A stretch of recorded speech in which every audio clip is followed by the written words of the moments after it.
Retomando então nosso estudo do livro Nas Fronteiras da Loucura, Manuel Filomeno de Miranda, o autor espiritual, Divaldo, o nosso psicógrafo, e nós vamos aqui para o capítulo 28, o trabalho de recuperação. Nós vimos no nosso encontro passado, capítulo 27, onde no Centro Espírita, em desdobramento, nós tivemos o encontro de vários espíritos, encarnados e desencarnados, com o objetivo de iniciar esse trabalho de reconciliação, já que durante 2 encarnações nós acompanhamos, esses espíritos então vieram se desviando, tropeçando em quedas bastante dolorosas, fazendo com que os piores sentimentos aflorassem em seus corações, e ao mesmo tempo também sentimentos nobres que também surgiram, fazendo ali um balanceamento de toda essa trama que nós acompanhamos. Ao final aqui desse capítulo, bom dia, embaixador, ao final desse capítulo, nós tivemos aqui então o ajuste, o acordo que foi feito entre todos esses espíritos, Julinda, encarnada, adoecida, Ricardo, o obsessor, também adoecido, Manuel, que era aquele escravo que, tamanha deformação psíquica que ele sofreu, também se encontrava dentro desse projeto, além de Roberto e Dona Angélica, 2 espíritos já mostrando entendimento, compreensão e dedicados a esse trabalho de união desses 3 espíritos em especial, Julinda, Ricardo e Manuel, para a reconciliação. O trabalho que foi feito, que nós acompanhamos, foi que Julinda então voltaria a uma nova gravidez, Roberto, seu esposo, encarnado, um espírito de coração muito nobre, estaria ali dando apoio para que esse trabalho se desenvolvesse, e ela receberia como filhos, primeiro o Ricardo e depois o espírito Manuel. E Dona Angélica, a mãe de Julinda, encarnada, estaria também no apoio, e o Dr. Juvencio, que era então esposo de Dona Angélica, estaria no plano espiritual também ali no apoio. Então teríamos vários espíritos comprometidos com esse propósito. Nós vamos acompanhar aqui durante esse conteúdo do capítulo 28, aquilo que nós conversamos, uma expressão que eu utilizei no nosso encontro passado, é que existe um mundo ideal e existe um mundo real. O mundo ideal é fazendo com que todos esses espíritos se juntassem, se reconciliassem, se perdoassem, se amassem, e aí então vivessem felizes para sempre. Mas o mundo real é o livre-arbítrio, as tendências que cada um traz, as dificuldades de aceitar, de perdoar, o que ainda, infelizmente, faz parte da nossa natureza. Então os espíritos planejaram, e aqueles que são os envolvidos nesse trabalho, nessa proposta, têm ali a liberdade de tomar as decisões. E, claro, naturalmente, todos eles terão o amparo, o suporte, para que o resultado seja o melhor possível. Então não é o resultado ideal, mas é o resultado dentro daquilo que é possível. Nós tivemos lá naquele passado, no ano de 1722, que nós acompanhamos, naquele fazendeiro, naquelas expedições, nos escravos, nos bandeirantes, espíritos que se juntavam naquele trabalho para dar certo, para conquistarem a verdadeira felicidade do espírito. Alguns deles fracassaram. Voltaram a se encontrar no final do século XIX, se reencontrando em configurações diferentes, casais, irmãos, mães e filhas, voltaram a se encontrar e alguns deles falharam novamente. Agora, nesse final do século XX, quase um século depois, eles voltam a se reencontrar para mais uma tentativa para fazer com que esse planejamento dê certo. Então nós vamos acompanhar aqui agora, né, as orientações que são essenciais, trazidas por Dr. Bezerra, esclarecendo esses espíritos, lembrando, né, que quando nós fazemos um planejamento reencarnatório, não é simplesmente um trajeto que é desenhado e depois todos nós somos largados ali no meio do caminho para tomar as decisões de acordo com as nossas condições. Pelo contrário, nós somos intimamente acompanhados pelos espíritos amigos que nos acompanham, né, que nos seguem, né, durante esse nosso curso evolutivo. Então estamos ali amparados e eles então fazem essa prévia, né, essa preleção antes do projeto ser colocado em prática. Então primeiro vem a elaboração. Aqui então foi dito no nosso último encontro, havia profunda emoção no pedido, naquele, né, de Julinda ter aceitado receber como filhos tanto o Manuel, né, Manuel Alfredo, né, que o Dr. Bezerra vai chamá-lo aqui depois, que ele foi Manuel, o escravo, naquele primeiro período, depois Alfredo, o irmão de Ricardo, que foi assassinado. Então, Manuel Alfredo viria como filho também. Então, os três ali juntos, né, se preparando para essa jornada, né, de reconciliação. Suplicarei a Jesus por vós todos, e na minha pobreza de irmão dos sofredores, procurarei estar convosco, quando me permitam as possibilidades. Né, isso porque Julinda tinha pedido com muita emoção para que o Dr. Bezerra estivesse sempre junto deles. E aí ele responde isso. Foram aplicados recursos renovadores na enferma que voltou a dormir. A psicosfera ambiente exteriorizava paz e uma vibração de amor, que procedia da esfera mais alta a que se ligava a sociedade, penetrou-nos a todos. Ricardo silenciara, meditativo, e Manuel, na sua feição transtornada, acalmou-se. Percebia-se nos olhos brilhantes a cortina de lágrimas que traduziam entendimento e lucidez a respeito dos acontecimentos ali desenrolados. A tarefa, porém, não estava concluída. Então ali começa o trabalho, né? Lembrando mais uma vez que esses espíritos, embora envolvidos por essas vibrações, começam a ter consciência das necessidades, né, que eles precisam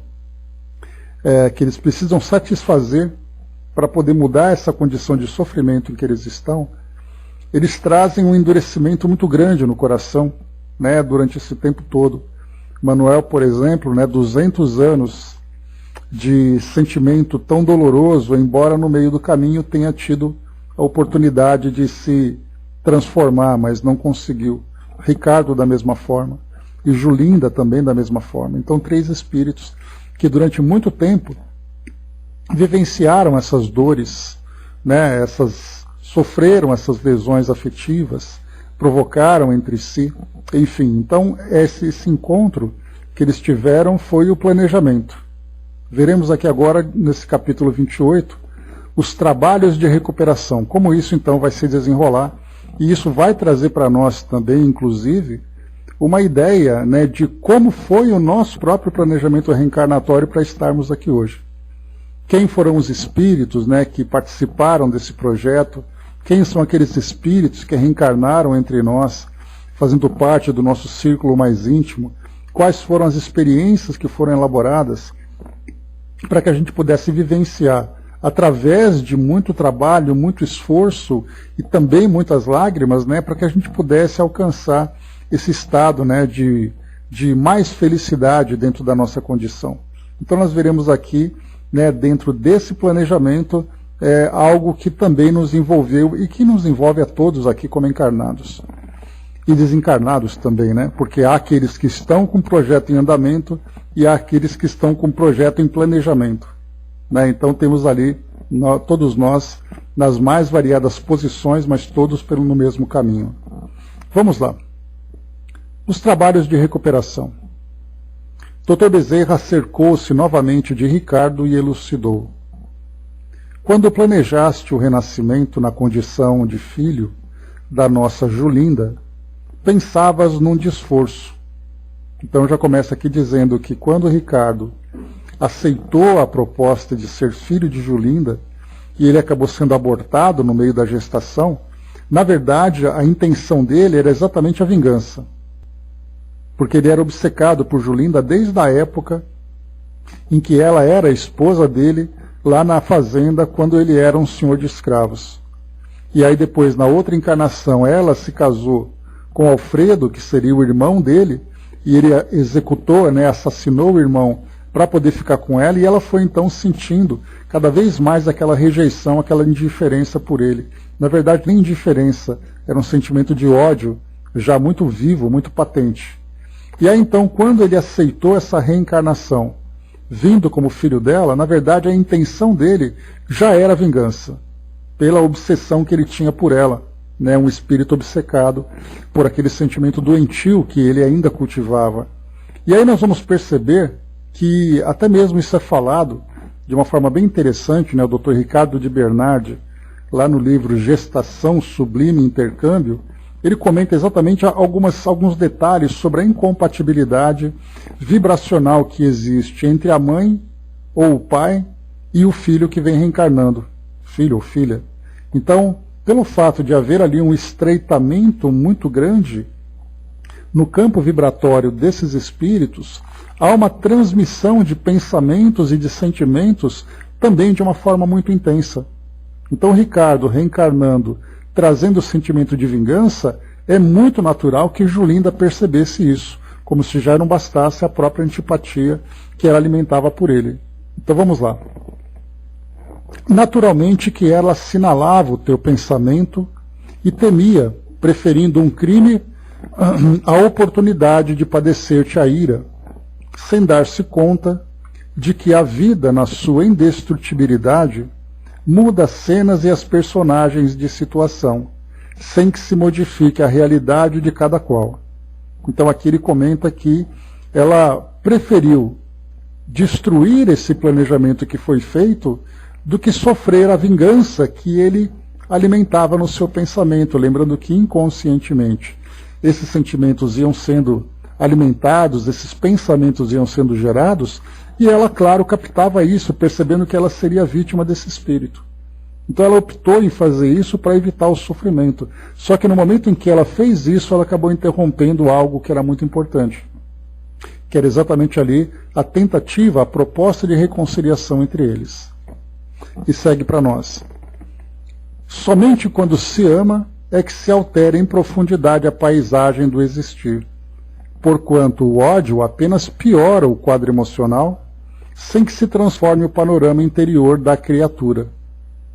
Este é qual incêndio que combure sem destruir. Não te apercebias de que os fatos não sucedem ao capricho de cada um a desordem. O teu renascimento está previsto pelos mensageiros que fomentam o progresso humano, não sendo, portanto, uma exigência caprichosa e infeliz de tua parte, tanto quanto a leviandade que a conduziu ao aborto criminoso não ocorreu sem que ela incidisse de novo grave delito. Então aqui também a ideia de Ricardo pensa assim, eu vou reencarnar para poder me vingar dela. Então, na verdade, ele faz o planejamento acreditando que é ele que decide como, quando e por que ele vai reencarnar, sem se dar conta que, na verdade, essa reencarnação dele, junto a ela, estaria sendo elaborada numa esfera muito mais elevada, onde esses espíritos têm ali uma visão muito ampla de todo o quadro que se apresenta envolvendo essas personagens. Então, como foi colocado para nós, é aquela ideia, né? A gente põe e Deus dispõe.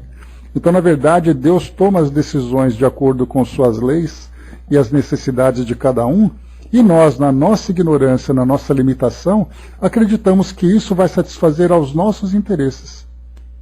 Tanto ele como ela. Ela decidiu interromper a gravidez, e ele tomou decisão que assim que ele reencarnasse, ele teria a oportunidade de se vingar dela. Então os dois se iludindo, sendo que na verdade os dois estavam sendo conduzidos, e não eles que tomavam ali, né, as rédeas dessa condução. Avançando. Agora, sofrida e necessitada, dispõe-se ao resgate e será a lei divina que disporá dos processos e mecanismos reparadores que ela precisa sem a tua ingerência perniciosa. Então ele falando para Ricardo, dizendo que agora ela será então, né, envolvida e conduzida por esse caminho, e não ele vai tomar as decisões. Agora, orientação importante. Cabe-te o dever de auxiliá-la, desde que também deves crescer, liberando-se da situação torpe em que te retens há demorado tempo. Não esqueças que o ódio é o amor enfermo e que a vingança é a loucura do amor. Aqui a gente lembra aquela passagem do Chico, né? Aquela mensagem do Chico que ele vai trazendo para nós ali as diversas formas de amor. E lembra exatamente isso, né? A vingança é o amor enlouquecido e o ódio é o amor enfermo. Cura o desequilíbrio, mediante o pensamento da felicidade de que necessitas fruir, marchando para um futuro de bênçãos, ao invés de avançares para uma colheita de acúlios e de sabores. E aqui então vai ao encontro daquilo que nós colocamos, né? No mundo ideal é que ele siga marchando por um futuro de bênçãos. Agora o mundo real é que ele tente aí dentro das suas possibilidades, né, evitar essa colheita de tantas dores e tantos dissabores. Ferindo-a, maltratarás Roberto, que a ti nada fez de mal. Portanto, enleado no mecanismo do amor, desejando a paternidade, sem escogitar das lágrimas e amarguras que vem experimentar. Então Roberto aqui se coloca como sendo ali o benfeitor desse espírito, né, que não tem nenhum vínculo com ele a princípio, pelo que nós acompanhamos, mas ele então, por amor a Julinda, aceita então essa proposta de ser o pai desses espíritos. E aí então, se todo mal que fizer a Julinda fará Roberto. E a questão é, né, por que você faz mal para alguém que quer fazer o bem? Será lícito retribuir-lhe o sadio ministério com a bordoada da ingratidão e o veneno destruidor da maldade? Angélica, por sua vez,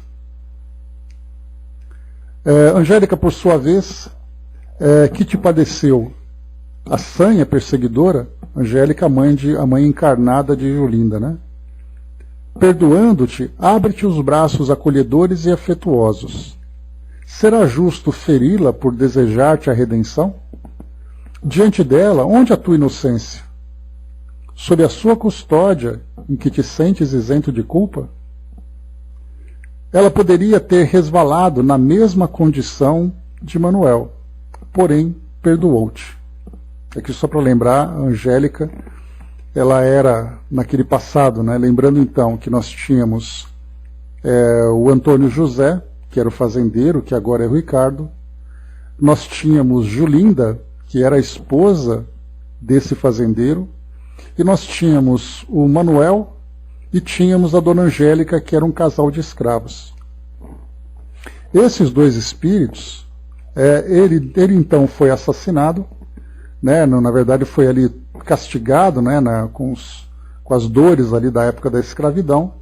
E ela, a Dona Angélica, era aquela escrava que era usada para os prazeres do dono, né? Do proprietário dela, como era naquela época. E agora então, ela então, perdoando-o, vem agora exatamente para ser a avó dele. E a questão que ele coloca aqui, né, que o Dr. Bezerra coloca, é exatamente isso. Ela que sofreu tudo aquilo que você fez, te perdoou e agora se coloca à disposição para te ajudar. E ela merece a sua ingratidão? É essa a questão que foi levantada. Observa o nosso infeliz irmão, que caiu por culpa própria, no entanto foi empurrado pelas tuas mãos. Se por acaso perseveras nos propósitos animosos e cruéis, Poderás evadir-te das consequências que terminam por alcançar os dilapiradores dos bens da vida? Considera os dois caminhos que se te desdobram à frente. Não há violência no Senhor. A opção desse modo é tua. Renunciar à paixão selvajada para conquistar a emoção libertadora é programa para todos nós, queiramos ou não, porque a nossa é a fatalidade do bem, concedendo-nos a vitória sobre nós mesmos. A gente já chegou até a falar sobre isso também, que todos nós estamos condenados à felicidade. A diferença é que uns vão alcançar com mais facilidade e mais rapidez, ou melhor, com menos dificuldade e mais rapidez, porque não há facilidade nenhuma nesse trabalho de transformação, de reforma de nós mesmos, e há aqueles que demoram mais, exatamente ainda pela resistência, pelo endurecimento que se tem. Mas o tempo, a preocupação com o tempo é nossa, porque Deus simplesmente coloca o caminho da vida para que todos nós nos transformemos, cada um dentro do seu momento, cada um dentro do seu estágio evolutivo, do seu grau de consciência. Então aqui foi colocado de uma forma muito clara, lembrando ali que naquela reunião era aquela conversa olho no olho, quase dizendo, olha, essa aqui é a oportunidade capital que você tem. Porque aqui a gente vai vendo, lembrando sempre, que quando nós temos espíritos em conflito, como nós vemos aqui, há aqueles que conseguem se libertar pela transformação e pela até mesmo, aqui no caso, o perdão que acaba concedendo àquele que é o ofensor, mas se o ofensor não se transforma, e aí então cada espírito segue por um caminho diferente. Aí então o que vai unir esses espíritos vai ser o sentimento de compaixão, de amor ao próximo, não mais de obrigações.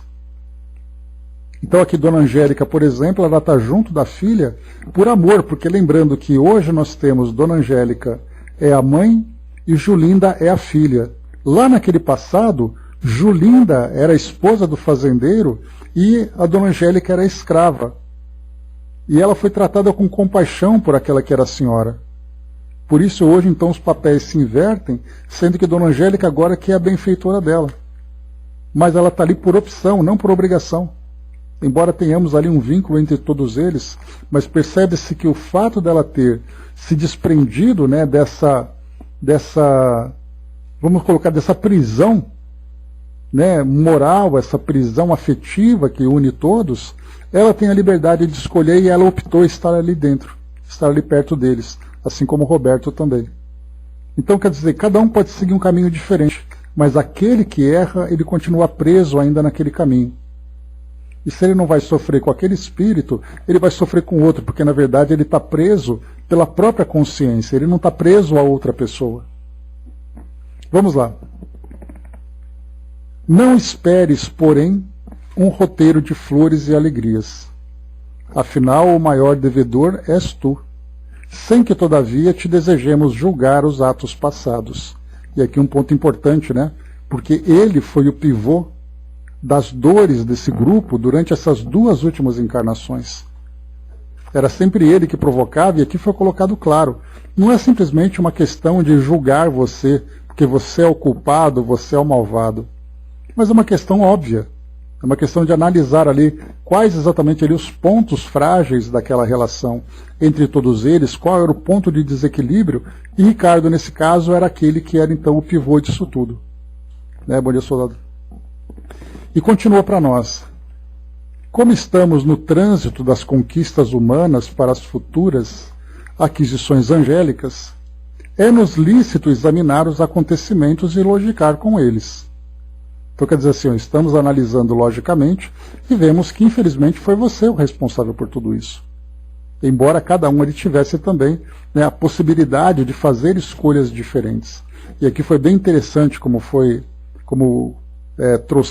Dr. Bezerra trouxe para nós aqui, que certamente o Manuel, que depois virou Alfredo, e agora virou esse espírito tão deformado, ele errou.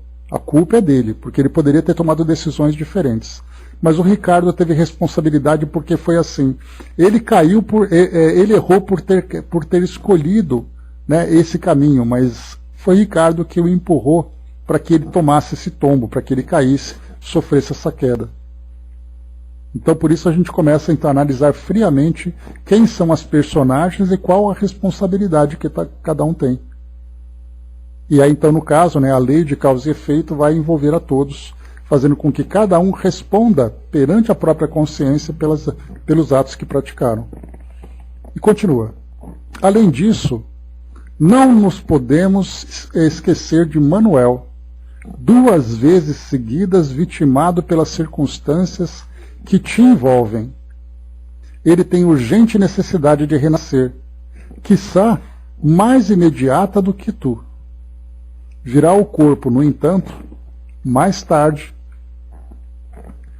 assinalado por graves limitações orgânicas, solicitando-te apoio, amparo e compreensão, no que participará a mãezinha que, desse modo, se recuperará do mal que te fez, sofrendo por amor ao filhinho frágil e dependente, motivo da indiferença de uns e do constrangimento de outros, para ela, a si mesmo, um tesouro. Então já começa então a desenhar. Ricardo vem primeiro, depois de um tempo vem Manuel, só que ele vem infelizmente, né, por causa das grandes perturbações psíquicas que ele ainda alimenta, deformações perispirituais, ele virá como um espírito com essas limitações orgânicas. E essas limitações, como foi já antecipado para nós aqui, vai ser para Julinda, que mais uma vez, né, como ele colocou para nós, para Julinda vai ser um grande tesouro. Isso é o que foi planejado. A questão é, será que Julinda vai sustentar esse mesmo sentimento? Porque ela tem um livre-arbítrio. Então fizeram um planejamento ideal. Na prática veremos qual vai ser a situação real. Então, ele virá nessa condição de deformação e o irmão mais velho terá a oportunidade de cuidar dele. Mas aí a gente vai lembrar, né, que infelizmente nós teremos ainda os resquícios daquele sentimento de antipatia que durante tanto tempo eles alimentaram. Mas no caso de Manuel, pelo fato de ter tanto desequilíbrio, essa limitação vai impedi-lo de tomar algumas decisões para poder alimentar qualquer tipo de vingança, para poder perturbar e tudo mais. Ele vai ser aquela criança que poderá receber ali o amor e ser bem cuidada. Exatamente porque ele não tem condições ainda de elaborar esse planejamento e participar dessa elaboração. É aqui que nós vamos encontrar aquilo que nós já conversamos, inclusive veremos em breve no Livro dos Espíritos, a respeito das reencarnações compulsórias. São aquelas reencarnações em que o espírito é conduzido para uma determinada reencarnação sem que tenha condições de tomar uma decisão. Enquanto que os demais estão ali tomando decisões, estão sendo influenciados, orientados, induzidos a aceitarem essa proposta. Mas no caso de Manuel, não. Ele simplesmente está sendo conduzido. Eis aí então, né? O Angelino Cocô, né, tem uma prece que diz bem assim, né? Peço misericórdia para quem magoei. Peço também misericórdia para eu que magoei. Né? Então, é para aqueles e para nós, né? Então todos nós. E ele segue. O benfeitor, que apresentava em sucinta explicação as engrenagens da lei de causa e efeito, fez uma oportuna pausa para ensejar a Ricardo, quanto a nós, todos nós, melhor assimilação do processo superior da justiça, logo prosseguindo. O olho por olho e dente por dente da antiga lei de Talião foi substituído pelo amor que cobre a multidão de pecados, com que Jesus nos concede a ventura, através da vitória sobre o mal pela ação contínua do bem. Quando agimos mal, a nós nos prejudica a que fizemos mal. Tem até uma frase, né, de Joana, que Divaldo menciona muito, né? O mal que me faz mal não é o mal que me fazem. O mal que me faz mal é o mal que eu faço, porque isso me torna uma pessoa má. Né? Então essa frase era bem interessante, a forma como ela é construída, e muito real também. Porque o mal que me fazem, sim, me machuca. Mas o mal real é aquele que eu faço, porque aí sim é da minha responsabilidade e eu terei que responder por ele.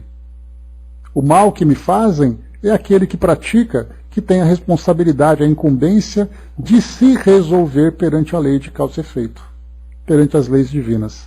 Então, por isso, como foi colocado, quando agimos mal, a nós nos prejudica o que fizemos mal. Sempre a agressão é dirigida ao equilíbrio geral, e não às criaturas, embora essas se encontrem de permeio. E aqui é o que a gente sempre comenta, né? Então, quando nós falamos sobre o mal que é praticado, não é o mal de uma pessoa contra a outra, é o mal contra o equilíbrio geral. Aquele indivíduo que pratica um ato que quebra essa desarmonia, ele será chamado, seja por qual circunstância for, para restabelecer aquilo que ele criou, aquilo que ele provocou. Então não é assim, eu tenho que me reconstituir perante o outro. Na verdade, o outro sim está envolvido nessa escolha, mas na verdade sou eu perante a minha consciência e perante essa harmonia geral, que é algo que para nós ainda é um conceito muito elevado, que vai muito além, porque nós somos ainda muito personalistas. E nós tratamos dessa questão, eu prejudiquei o outro, portanto eu com o outro. E é aquilo que nós comentamos há pouco, né? Quando nós temos ali dois espíritos envolvidos, um perdoa e o outro não perdoa. Aquele que não perdoa é que está preso. E quando nós falamos sobre o perdão liberta, na verdade o perdão liberta as consciências, não liberta o indivíduo do outro. E aquele que não perdoa continua preso naquele mesmo sentimento, é ele que se enclausura naquele desequilíbrio até o momento em que ele muda isso. Até o momento em que ele quebra esse ciclo de tantos problemas e tantas dificuldades. O auto-perdão e o perdão, são dois tipos de sentimentos, que caminham juntos. Porque é ele com relação àqueles que estão próximos e é ele com relação a ele mesmo. Então são as chaves para a felicidade, o perdão e o auto-perdão. E avançamos, ele diz assim ainda: assim sendo, será a harmonia geral que devemos oferecer os sacrifícios, refazendo a ordem que antes desarticulamos. Ninguém deve, portanto, nada a ninguém, senão a vida, na qual todos nos encontramos mergulhados. Então aqui vem, meus amigos, a chave, o grande segredo, o grande entendimento que nós temos agora a respeito da lei de causa e efeito. Não é uma lei de castigo, aquele que erra vai ser castigado e aquele que é a vítima vai ser ali exaltado. Não, é tudo perante a vida. Toda desarmonia que nós criamos, nós somos chamados a restabelecer essa harmonia. E é assim que foi colocado: ninguém deve, portanto, nada a ninguém, senão a vida na qual todos nos encontramos mergulhados. E é claro que nós vamos perceber que essas tramas vão se formando, juntando pessoas, experiências, sentimentos e ideias. Mas, na verdade, todos nós estamos mergulhados no mesmo oceano, que é esse oceano da vida.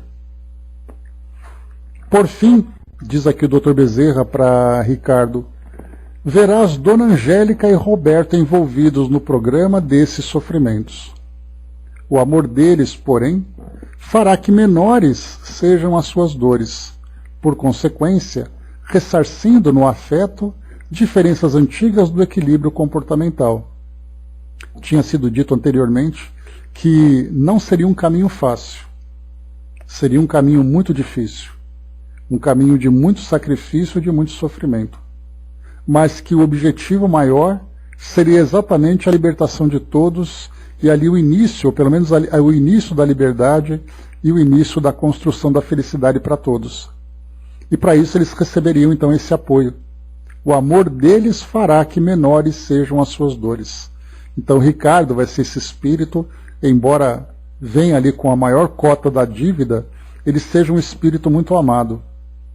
Mas ele terá ainda muita luta, Nada fica esquecido nas superiores determinações do mecanismo evolutivo. Ricardo despertava então para outra realidade, e novas reflexões passariam a povoar-lhe a mente aturdida. É certo que não sucederiam os acontecimentos com larga fatia de facilidades. Os envolvidos no drama, como quase todos nós, encontram-se marcados por feridas profundas no sentimento doentio. A cura e a cicatrização seriam demoradas, como é natural de prever-se. A programação terapêutica seguirá seu curso, dependendo dos resultados de cada um dos envolvidos. Então, o ideal e o real. O planejamento foi feito. A expectativa é grande. O resultado vai depender de cada um deles. A um sinal sutil do mentor, o irmão Genésio Duarte passou a aplicar recursos fluídicos de desmagnetização nos centros coronário e cerebral de Manuel Alfredo incorporado em Jonas. Então aqui, Manuel Alfredo, né, os dois nomes que ele teve nas duas últimas encarnações, e incorporado aqui, entre aspas, né, nesse fenômeno mediúnico que nós vemos no plano espiritual, né, onde nós temos ali um espírito auxiliando outro espírito através desse envolvimento fluídico.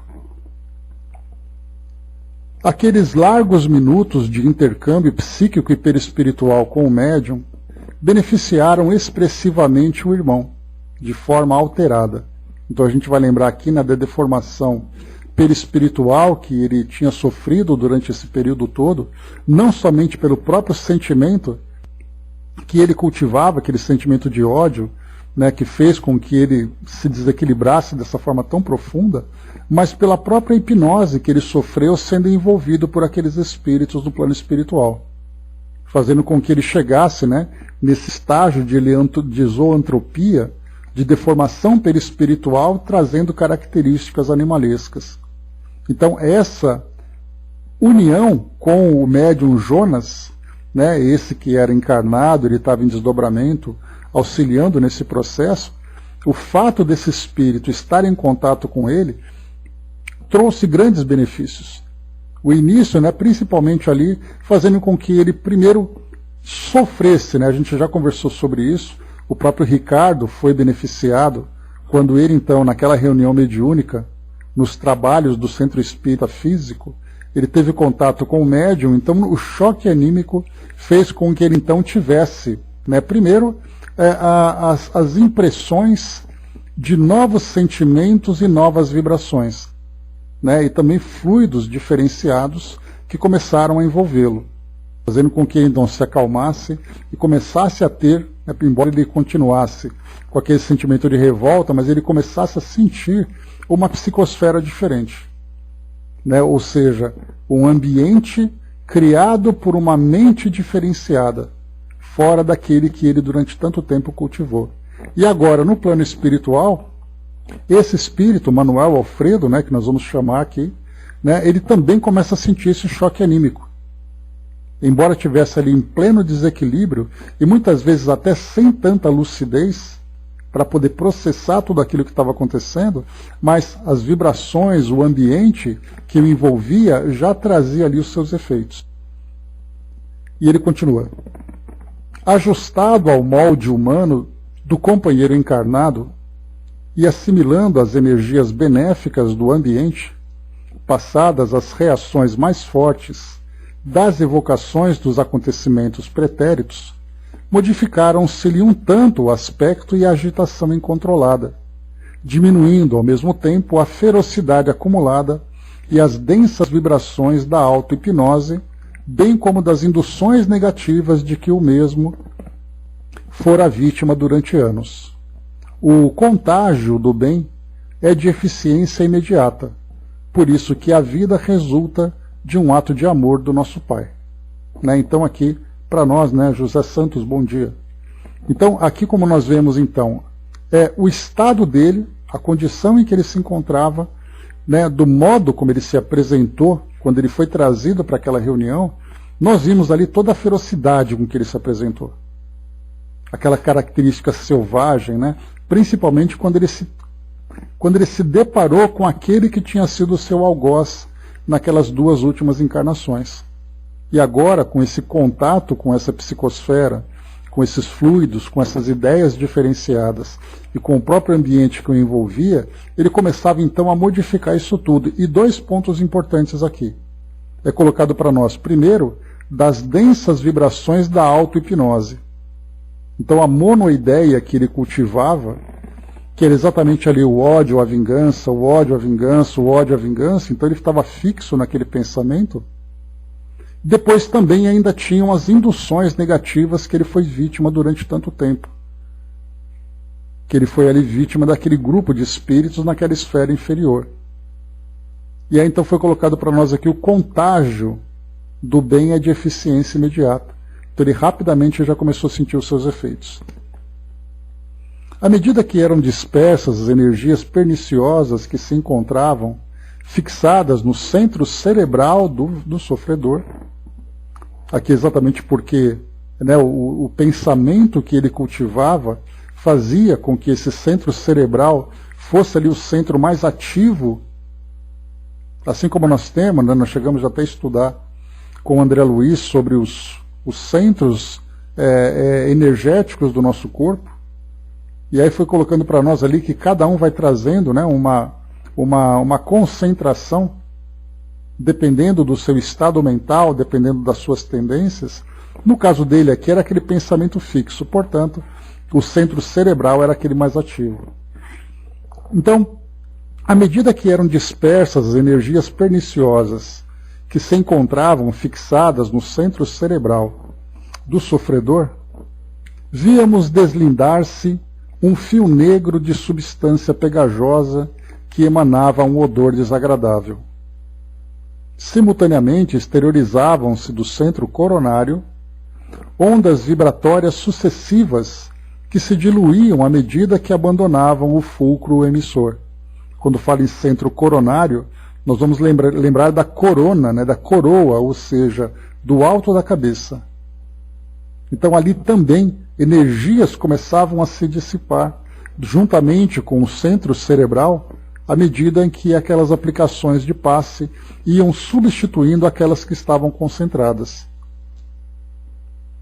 O técnico em passes permanecia inatingido pelas irradiações negativas, porque em profunda concentração produzia, por sua vez, correntes de uma energia que o envolvia em suave tonalidade prata violácea. Né? Então esse técnico de passes, né, que era ali o espírito responsável por fazer, né, no caso aqui é aquele dirigente, né, que o nome dele aqui, é o Genésio Duarte, né, o irmão Genésio, que era um dos dirigentes do trabalho. Ele então começou a aplicar esses passes, e a questão que a gente coloca mas por que será que ele não foi afetado por isso? Exatamente porque ele se encontrava num padrão diferente daquele espírito. Portanto, ele conseguia se proteger. E aí então, mais uma vez, permanecia inatingido pelas irradiações negativas, porque em profunda concentração produzia, por sua vez, correntes de uma energia que o envolvia em suave tonalidade prata violácea. Que cores, né, que para nós ainda só mesmo percebendo o plano espiritual a gente vai ter ideias, né, uma ideia mais clara dessas descrições que os espíritos trazem para nós. A entidade atormentada gemia pungentemente, como se estivesse sob uma cirurgia psíquica um pouco dolorosa. As forças deletérias absorvidas, explicou o Dr. Bezerra, a meia voz, impregnaram-lhe os centros perispirituais tão profundamente que se condensaram, impondo-lhe a compleição simiesca na sucessão do tempo. As ideias pessimistas e deprimentes, gerando nele mesmo a forma pensamento que lhe era imposta pela hipnose de outros companheiros empedernidos no mal e impenitentes, atuavam no corpo de plasma biológico, entre aspas aqui, encarregando-se de submetê-lo à situação em que se encontra. Então a gente vê que aquilo que ele assumiu como sendo a sua realidade, a partir daquilo que ele criava mentalmente, daquilo que ele se acreditava, né, É o livro Nas Fronteiras da Loucura, José, de Manuel Filomeno de Miranda. Então, essa realidade que ele criou na sua mente se tornou tão impregnada que no momento em que ele começava a perceber essa transformação, para ele era doloroso. Porque existe algo muito interessante, né? Porque nós nos acostumamos até mesmo com aquilo que é ruim. E quando nós começamos a modificar a nossa condição, muitas vezes essa mudança se torna dolorosa.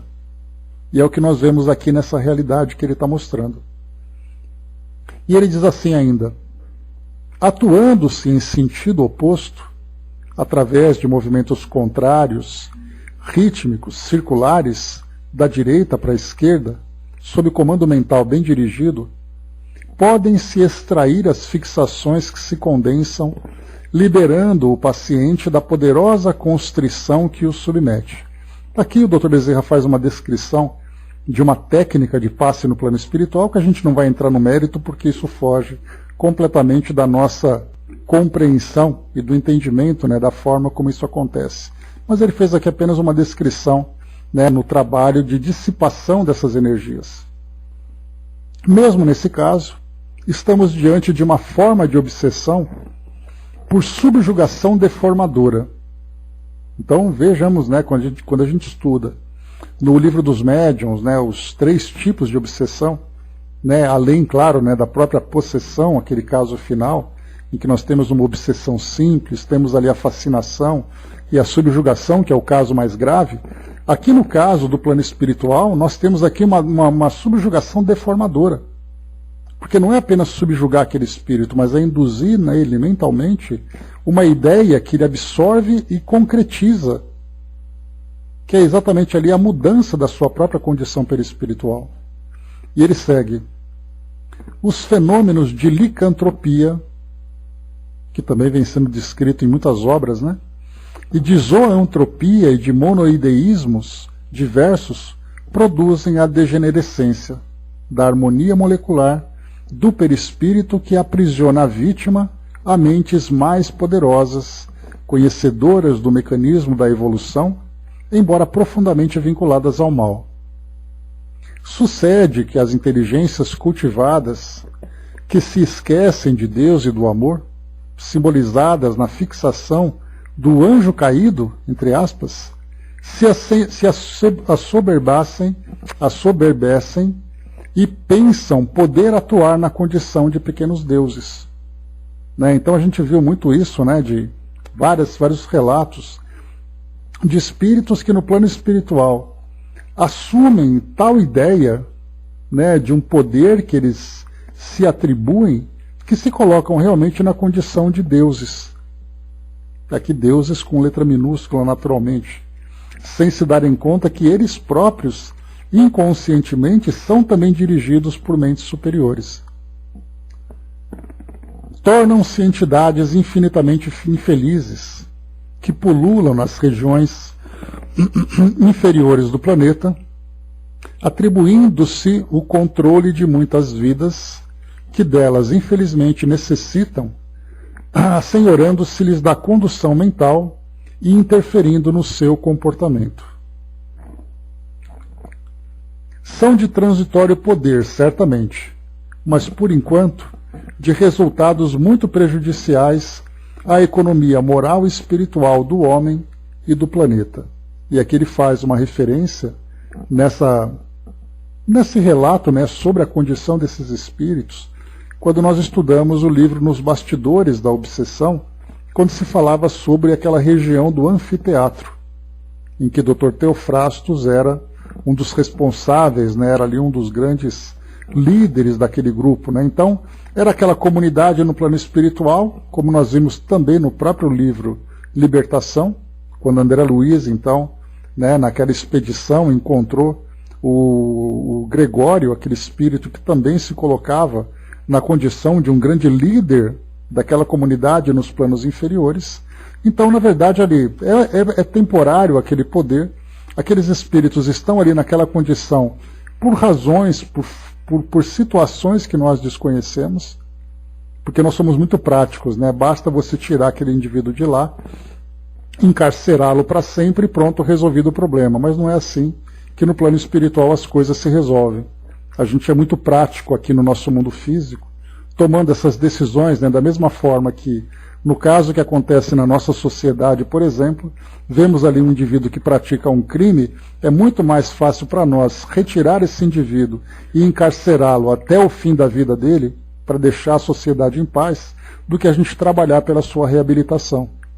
E quando nós falamos saindo do campo material e entrando no campo do espírito, aí então a coisa é diferente. Então esses espíritos atuam com essa liberdade assistida, provocando mal para si mesmo, provocando mal para outros, mas dentro da lei de causa e efeito, né, ali por artigos, digamos assim, que nós não compreendemos. Mas está tudo ali explicado, né? Calou-se o amigo, enquanto prosseguia observando. O corpo do médium tomou a posição normal na cadeira, enquanto a face da entidade experimentava uma sutil remodelação. O queixo diminuiu, o sobrolho e as maçãs do rosto repuseram-se, a testa fez-se mais larga, os olhos tornaram-se oblíquos e o nariz exteriorizou-se mais humanamente. Estávamos diante de uma recuperação. A cirurgia psíquica era feita, naquele caso, no perispírito alterado, servindo de molde refazente o psicossoma do médium, encarnado em transe por desdobramento parcial do corpo. Então aqui é interessante a gente ver, né, que o perispírito do médium serviu de molde para que mentalmente esse espírito readquirisse as suas características humanas, saindo daquele estágio, né, de deformação em que ele se encontrava. Então ele foi descrevendo para nós aqui aquela aparência simiesca, como foi relatado, né, dos símios, dos chimpanzés, daqueles animais ferozes com essas características, retomando aqui a condição humana. E a gente viu aqui, né, que todo esse trabalho foi feito com a necessidade dessa influência, desse molde, para fazer com que ele então recobrasse, porque isso também é um estágio que vai depender muito desse espírito de manter essa característica. Porque ele está sendo envolvido naquele momento e certamente será conduzido para departamentos no plano espiritual, onde ele será trabalhado psiquicamente, será feito, né, aquela psicoterapia espiritual para que ele então se desvinculasse daquele pensamento auto-obsessivo que durante tanto tempo ele se vinculou. E até mesmo ali também, né, o vínculo, no caso, com aqueles outros indivíduos, é um vínculo que foi quebrado, porque agora ele já recebia assistência. Mas a semente, vamos dizer assim, a semente daquele mal havia sido plantada na sua consciência. E agora era hora de modificar o seu pensamento e tirar, né, arrancar essa semente que estava ali germinando durante tanto tempo na mente dele. Então, assim, inicialmente ele recebeu esse recurso terapêutico. Vai depender dele agora continuar esse processo. E para isso, então, a gente lembra, chegamos até a falar sobre isso também, a respeito das reencarnações terapêuticas. E aquele espírito que é conduzido para uma reencarnação sem grandes expectativas, no sentido de ele tomar grandes decisões, dele ter ali toda a lucidez. É o início de um processo, e aqui, como já foi trazido para nós, ele foi conduzido para o plano físico, e a reencarnação dele vai trazer limitações físicas, que vai afetá-lo também psiquicamente. Mas ele vai ter contato com o corpo físico, ele vai ser envolvido por nobres sentimentos, né, de amor por aqueles espíritos que vão recebê-lo, para que ele possa se reorganizar, para somente talvez daqui 2 ou 3 encarnações ele consiga participar de uma forma lúcida daquele planejamento e depois, na execução do que foi planejado para a sua reencarnação, ele ter ali o uso pleno do seu livre-arbítrio. Então a gente vê aqui que é uma reencarnação terapêutica que se inicia nessa condição e ele terá depois outras oportunidades para readquirir, né, a sua liberdade de consciência. Quando o irmão Genésio terminou a tarefa, era visível a melhora do comunicante espiritual. O mentor falou-lhe, agora conversando com o Manuel, né, o espírito. Recorda agora o amor. Inclina-te para o amor e desatrelarás a mente sofrida das cadeias do sofrimento que te oprime. Recorda-te de Joana, né, lembrando que Joana era a sua, eu não vou dizer esposa, né, porque naquela época não havia casamento entre escravos, né, mas era a sua companheira, que agora é Dona Angélica, né? Então recorda de Joana, da tua ternura, da ama e protetora que a acolheu no desequilíbrio mental e deixa-se dulcificar por essas evocações. Então, Dr. Bezerra induzia a lembrar de Joana, que era sua companheira, e daquela protetora, que no caso era Julinda, que era a esposa do fazendeiro, que assim que o Manuel morreu, desencarnou, a Joana foi submetida, né, aos caprichos do fazendeiro, e a esposa dele, me esqueci o nome dela, mas a esposa do fazendeiro fez ali o que era possível para protegê-la. Então eram sentimentos que faziam com que ele recordasse aquilo que ele viveu, apesar das condições tão difíceis, como nós já vimos, que o próprio estado de escravidão dele também já era resultado da história que ele mesmo construiu, né? Mas eram ali momentos que para ele eram momentos dulcificantes, eram momentos doces, momentos menos dolorosos, digamos assim. A benfeitora da tua esposa, que é a Julinda, né, receber-te-á como filho, ao lado do teu adversário, que te protegerá, impedindo ambos que novos sofrimentos desabem sobre ti. Aqui mais uma vez, né? O adversário que te protegerá. Isso é o que está no planejamento. Cabe a Ricardo, no momento em que ele reencarnar, alimentar. Dona Joaquina, né? Isso, obrigado, Angelina. Então, que era a esposa do fazendeiro. E Lavínia, na encarnação seguinte, que ela era esposa de Alfredo, né? Então, aqui foi planejado que o Ricardo reencarnaria como irmão mais velho e cuidaria desse espírito, então, que viria com toda essa limitação e fragilidade. Mais uma vez, isso foi planejado.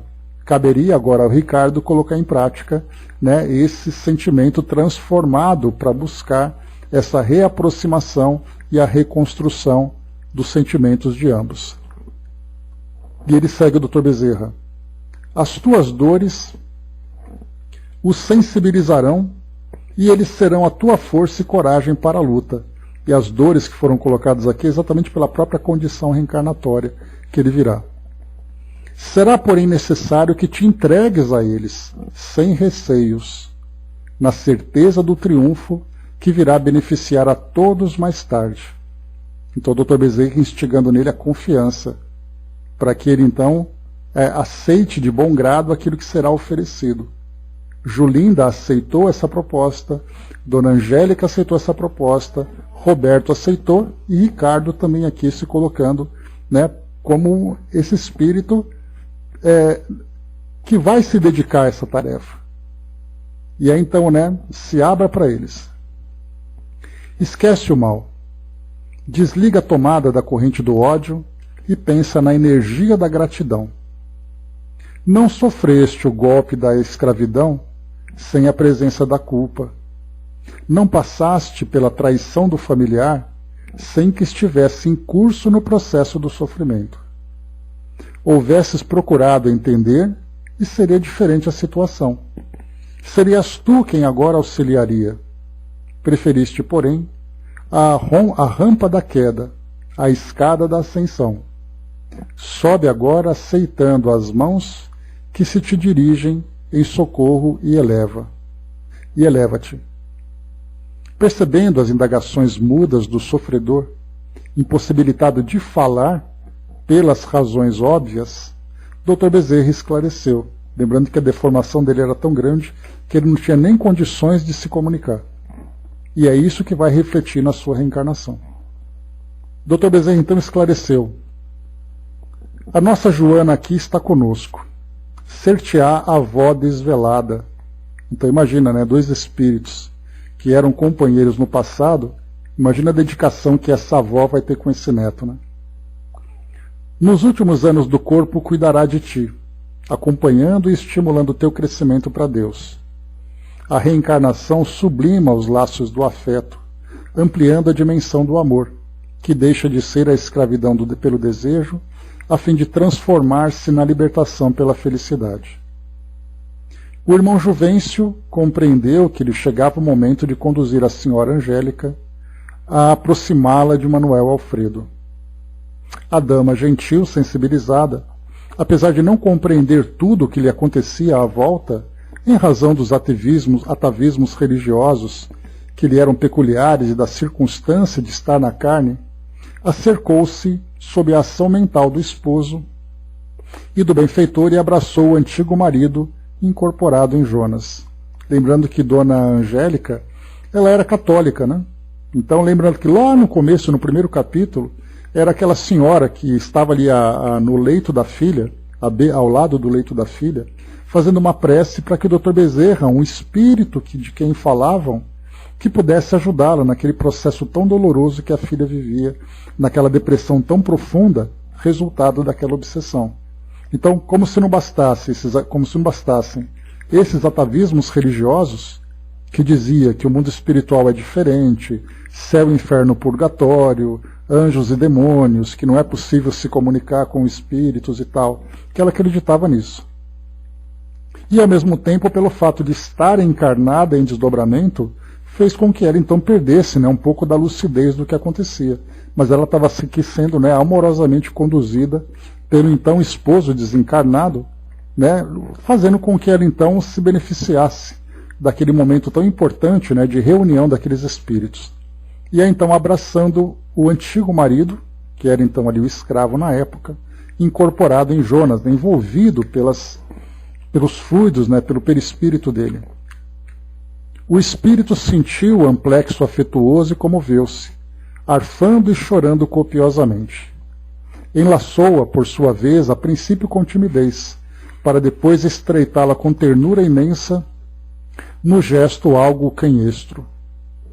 Sem apresentar qualquer mal-estar ou desconforto pelo ser espiritual, o que me deu a ideia de dimensão do seu valor moral, ela contribuiu para auxiliá-lo na próxima recuperação que se lhe fazia indispensável para os cometimentos do porvir. Aqui no caso, né, a continuidade do tratamento no plano espiritual, ela gostaria de estar presente com ele, né, até porque a presença dela era muito importante, né, que faria com que o espírito se acalmasse, se fortalecesse cada vez, né? Retornando ao lugar onde se encontrava, ajudada pelo abnegado Juvencio, o benfeitor expôs: daqui sairás, meu amigo, para uma região diferente daquela onde foste buscado. Serás submetido a tratamento adequado para a recomposição das faculdades que foram adormecidas e das atividades que te propiciarão crescimento para Jesus. Dentro de poucos anos, será recambiado ao corpo e rogarei ao Senhor permitir-me a felicidade de acompanhar-te, à hora de iniciar a viagem, quiçá assistindo-te de quando em quando desde aqui. Nunca te ouvides desse momento. Nunca esqueça desse momento. Segue e não temas. Amigos afetuosos e sábios dar-te-ão assistência, cuidarão de ti. Agora dorme e sonha com o futuro. Repousa hoje, para despertares logo mais com esperança nova. O espírito adormeceu sem resistência, sendo providenciado o desligamento do médium, que recuperou a lucidez com sinais de leve cansaço. Por sua vez, Jonas foi atendido pelos irmãos Arnaldo e Genésio, logo se apresentando refeito. Dr. Bezerra deu algumas instruções finais aos cooperadores presentes. Antes, porém, de serem reconduzidos, Julinda ao hospital, por Dr. Figueiredo, e os demais participantes encarnados aos lares pelos demais cooperadores, concluiu: nossa irmã obsessa experimentará em breves dias uma grande melhora, podendo ser retirada do frenocômio, o hospital manicômio que ela estava, né? E levada para o lar, onde serão providenciados recursos para seu reequilíbrio total. O futuro abençoará os labores desta madrugada. Os irmãos Juvencio, Dona Angélica e Roberto, comovidos, olhavam o abençoado Dr. Bezerra com gratidão que as palavras não podiam exteriorizar, mas que alcançavam o coração magnânimo do nobre servidor de Jesus. Oremos encerrando nossas atividades, recomendou-nos. No silêncio e na paz do ambiente, inundado de vibrações superiores, ouvimo-lo dizer: Senhor Jesus, nesse dia, que amanhece em oportunidade nova, nós te louvamos pela dádiva de amor que ele significa. Abençoando a nossa tentativa de serviço edificante, ele representa o teu amor, clarificando-nos as horas. Vitória perpétua da luz contra a treva é símbolo do triunfo do bem sobre o mal, transitório que se encontra no mundo em transformação. Sob tuas concessões altera-se a paisagem terrena e o trabalho desdobra as ações positivas para o engrandecimento da vida. Ajuda-nos a valorizar o milagre das suas horas, no que podemos fazer a benefício próprio e do nosso semelhante, enriquecendo-nos de amor e coragem para a realização edificante. Confirma com a tua autoridade superior as nossas disposições de crescimento e ampara-nos sempre, porquanto, sem ti, jamais lograremos superar as paixões que nos escravizam, impedindo-nos a felicidade a que nos destina. Senhor, despede-nos em paz. Na tranquilidade que se fez espontânea, percebemos a resposta do alto. Ondas de suave perfume varreram o ambiente e flocos de sutilíssima substância luminosa começaram a cair no recinto, diluindo-se ao contato conosco e com os objetos ali dispostos. Em clima de elevação, os trabalhadores desencarnados conduziram os seus pupilos sob forte alegria interior aos seus respectivos destinos e o trabalho foi concluído. Então terminamos aqui, desse capítulo número 28, desculpem. E aqui depois vem então os mecanismos de recuperação. Aqui a gente lembra, né? Que é um processo de transformação que a gente vem acompanhando, processo que vai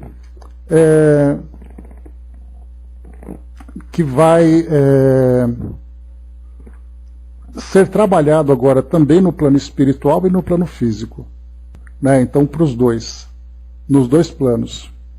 E aqui nós vemos também, só para finalizarmos aqui, que agora a gente vai conhecer, né, tudo aquilo que vai ser ação.